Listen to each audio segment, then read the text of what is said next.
যেতিয়া ধৰি ৰাখে বেয়া ৰাস্তাত নাযাবা, যেতিয়ালৈকে কুমলীয়া হৈ থাকে তেতিয়ালৈকে কুনাব পাৰি, বুঢ়া হৈ গলে সেই বাঁহডাল কুনাব নোৱাৰি। সেই বাক্য আজি মোৰ মনত ধৰি ৰাখে, মোৰ মনত বান্ধি ধৰি ৰাখে।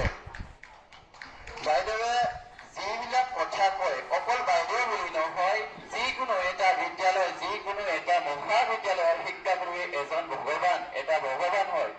মায়ে মোক জন্ম দিছে, দেউতাই মোৰ মনৰ আশা পূৰণ কৰিছে আৰু শিক্ষাগুৰুসকলে মোক জীৱনত সফলতাৰ পথ দেখুৱাইছে। ক'ত গ'লে কেনেকে গ'লে জীৱনত সফলতা লাভ কৰিব পাৰে, কেনেকে গ'লে জীৱনত এজন ভাল মানুহ হ'ব পাৰে, সেই পথ আমাক সকলো ছাত্ৰ ছাত্ৰীকে এজন শিক্ষাগুৰু শেষে জ্ঞান দিব পাৰে।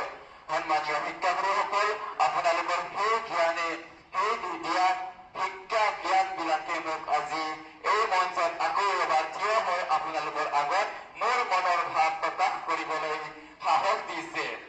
আজি আপোনালোকৰ জ্ঞানে আজি মোক ইয়াত থিয় হ'বলৈ হিম্মত দিছে, সাহস দিছে। মাননীয় শিক্ষাগুৰুসকল, আপোনালোকৰ দিয়া এই জ্ঞান, এই মৰমবিলাক মই কেতিয়াও পাহৰিব নোৱাৰো। মাননীয় আজি অৱসৰপ্ৰাপ্ত হৈ আজি আইকন বিদ্যালয়ৰ পৰা বিদায় লোৱা বাইদেউ, আপুনি এজন চৰকাৰী কৰ্মচাৰী হিচাপে চৰকাৰী আইন মতে হৈ এইখন বিদ্যালয়ৰ পৰা বিদায় লৈছে, কিন্তু আমাৰ এই বুকুৰ পৰা যেতিয়ালৈকে আমি জীয়াই থাকো, যেতিয়ালৈকে মৰি নাযাওঁ, তেতিয়ালৈকে আপুনি কেতিয়াও আমাৰ পৰা বিদায় ল'ব নোৱাৰে।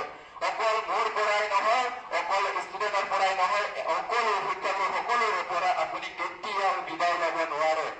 সন্মানীয় বাইদেউ, আমি প্ৰাক্তন ছাত্ৰ বা ইয়াতে পঢ়ি থকা সকলো ছাত্ৰ ছাত্ৰীৰ ফালৰ পৰা আমিও এজন আপোনাৰ দৰে ভাল মানুহ হ'ব আৰু এজন চৰকাৰী কৰ্মচাৰী হ'ব নোৱাৰিলেও জীৱনত এজন সফলতা লাভ কৰিব পৰাকৈ আপোনালোকে সকলোৱে আমাক আশীৰ্বাদ কৰিব। আপোনালোকে আৰু লগতে মই ইয়াতে পঢ়ি থকা, শিক্ষা গ্ৰহণ কৰি থকা মোৰ মৰমৰ ভাইটি ভণ্টিসকল, তোমালোককো মই এটা কথা কৈ দিব বিচাৰো। বাইদেউহঁতে যিটো কথা কয়, যিটো বাক্য কয়, যিটো কথা বুজাই দিয়ে, সেই কথা মনোযোগেৰে শুনিবা।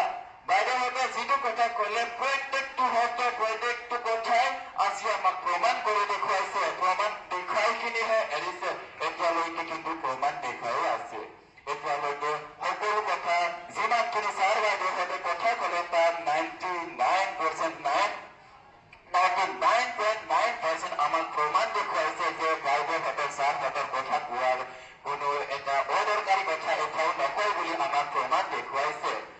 মৰমৰ ভাইটি ভণ্টিসকল, তোমালোকক মই এটা কথা ক'ব বিচাৰিছো, বেয়া বস্তু খাব নালাগে। যদি আমি আমাৰ মোবাইল ফোনক বা এটা ঘড়ীকে ধৰি যিকোনো এটা বস্তু যদি হিলত কৰিলে বেয়া হ'ব পাৰে বুলি আমি জেপত ভৰাই ল'ব পাৰো, তেনেহ'লে আমাৰ লাখটকীয়া মন, লাখটকীয়া কিডনীটো কেলৈ আমি কেয়াৰ কৰিব নোৱাৰিম। মাননীয় শিক্ষাগুৰুসকল, মই বেছি ক'ব নাজানো, যিমানখিনি ক'ব পাৰিছো সেইখিনি কৈছো। আৰু আমি প্ৰাক্তন ছাত্ৰ ছাত্ৰীৰ ফালৰ পৰা মেমৰ এটা সঁচা পত্ৰ প্ৰদান কৰিছো আৰু সেই সূচী পত্ৰটো মই আপোনালোকৰ আগত পাঠ কৰি দিব বিচাৰিছো। আপোনালোকে মনোযোগেৰে শুনিব বুলি মই আশা ৰাখি আমাৰ এই সূচী পত্ৰটো পাঠ কৰিব বিচাৰিছো। লাইনেকুৰি উচ্চতৰ মাধ্যমিক বিদ্যালয় অৱসৰী শিক্ষয়িত্ৰী শ্ৰীযুক্ত পুষ্পৱতী কামাল বাইদেউলৈ সশ্ৰদ্ধ সম্বৰ্ধনা। আমি এই বাটে গুচি যাম, পাছে পাছে গুচি যাব সোঁৱৰণিৰ দীঘল চাহ। বিদায় বুলি কওঁ কেনেকৈ বাটৰ দুবৰি যেন হৈ যোৱাৰ আমাৰ যে ইমান বাসনা। সেই আলোক সন্ধানী অতীতৰ কোনো এক শুভ মুহূৰ্তত স্ব-আৰ্জিত আলোকেৰে আলোকিত হৈ আন বহু তৰকা তাৰ সন্ধান দি সাৰ্থকতাৰ পৰিচয় দিলে। জ্ঞান লোকৰ ফুলনিত বহু ৰঙৰ ফুল ফুলাই দেশ মাতৃৰ বুকু ফুলেৰে ভৰাই তুলিলে। আপুনি বোৱাই দিয়া জ্যোতি ধাৰা চিৰ প্ৰভাৱিত হৈ থাকিব অন্তত কালৰ বাবে। সুবৰ্মৰ গুণত সৰগতে যে আপুনি আলোকৰ সিংহাসনত অধিষ্ঠিত হৈ থাকিব এই ধৰো।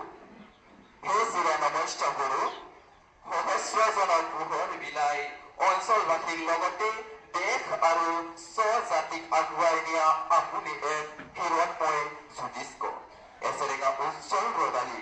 সেয়েহে আপুনি আমাৰ প্ৰেৰণাৰ উজ্জ্বল প্ৰতীক। সোঁৱৰণিৰ হাঁচি পাঠক অহনিৰ্ঘে জিলিকি থাকিব এটি নাম শ্ৰীযুক্তা পুষ্পাৱতী কামান বাইদেউ।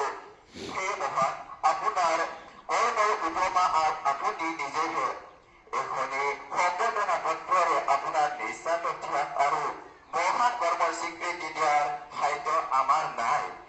তথাপিও আপোনাৰ মহান কৰ্মৰ দ্বাৰা উপকৃত হৈ আমি আপোনাক সম্বৰ্ধনা জনাইছো। আবেগ গভীৰ এই কৰুণ মধুৰ ক্ষণত যাচিছো আপোনালৈ শ্ৰদ্ধাৰ অঞ্জলি নিবেদিলো ভক্তিৰ নৈবেদ্য। ভগৱানে আপোনাক সুস্বাস্থ্য কৰি দীৰ্ঘায়ু দান কৰক, এয়াই মোৰ ভগৱানৰ ওচৰত প্ৰাৰ্থনা আৰু